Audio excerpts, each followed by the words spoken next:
Hello there, my name is Josiah Ludwig. I am a systems design engineer with XPI. I just wanted to take a moment to go over a model of a 6-axis robot arm that was created with the University of Waterloo robotics team, and just use it to walk through some of the key functions that they were looking to get out of SimulationX and their SimulationX model.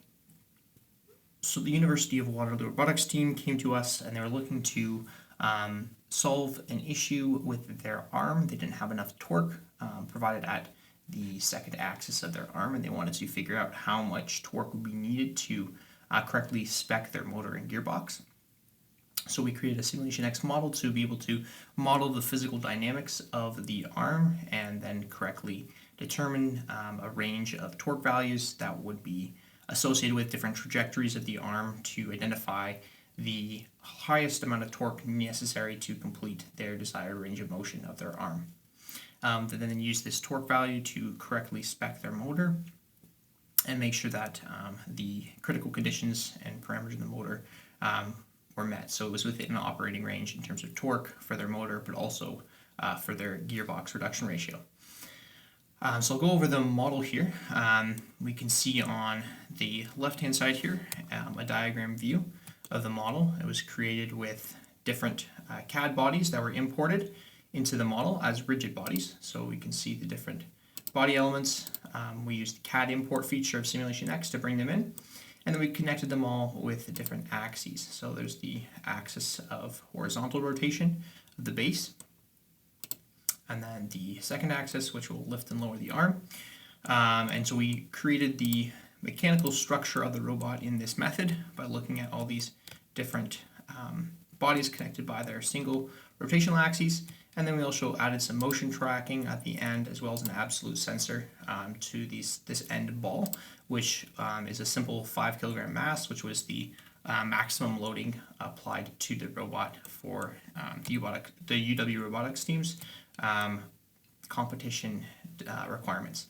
So they had to be able to fulfill motion of moving this 5 kilogram mass to be able to meet some of their requirements for their competition.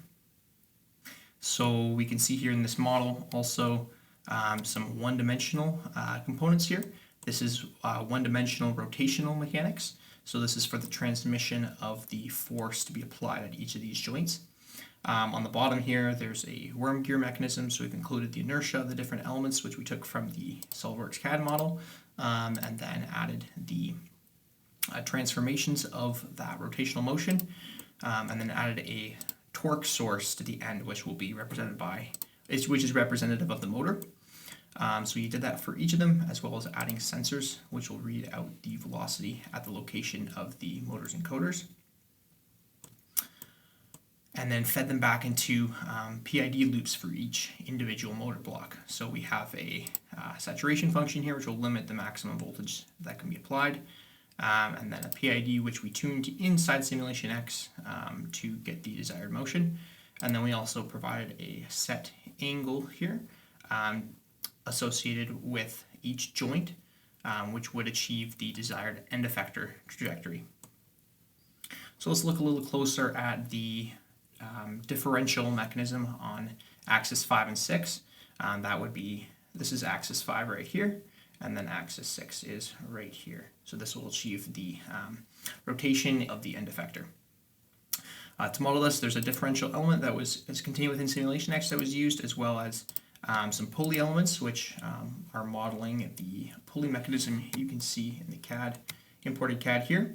Now this is all imported as a rigid body here, and the dynamics are implemented in SimulationX. So we won't be able to see that move within this rigid body, but we can see the physical relations using this one-dimensional model of those different components. So we can see the belt here, as well as the inertias, and again the two motors set for driving the differential gearbox, as well as their controllers down here. So we'll run through the simulation momentarily, and then you can see some of the motion of this robotic arm. So we'll run the model by hitting the Start Simulation button here.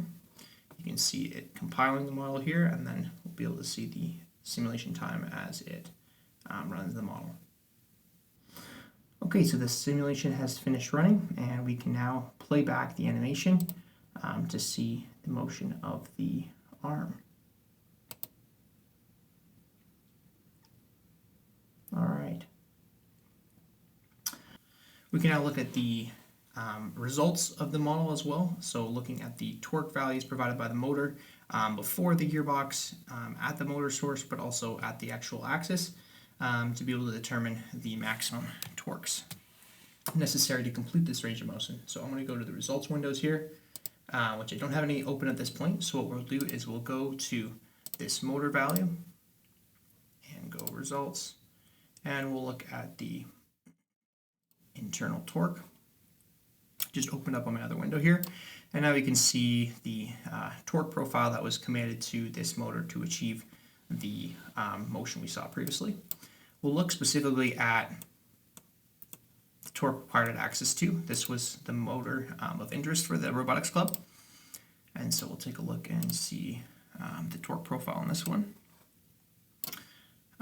So we can see we have quite a amount of torque oscillation as throughout the motion, and specifically at the beginning here, as it's needing to accelerate from rest, and is in a there's more gravity force at the beginning here, so it has a higher torque value to compensate for gravity in the initial configuration. These values result windows can be accessed here in the results window now, so we can hide those both. So before we finish here, I just wanted to outline a couple of our next steps with the UW Robotics team and a couple of the other objectives that they're looking to achieve with a SimulationX model of their robotic arm. This model here is designed to control the motion of the arm based on inputs from the different signal commands to the different motors. The UW Robotics team also was hoping to achieve a calculation of the inverse dynamics of this robotic model, and we have been creating a model for them for that purpose. It's not yet complete, but it is something that SimulationX is able to model by creating a constraint on the end of the robotic arm and driving the end of the robotic arm according to a set path outlined in a three-dimensional coordinates, so X, Y, and Z.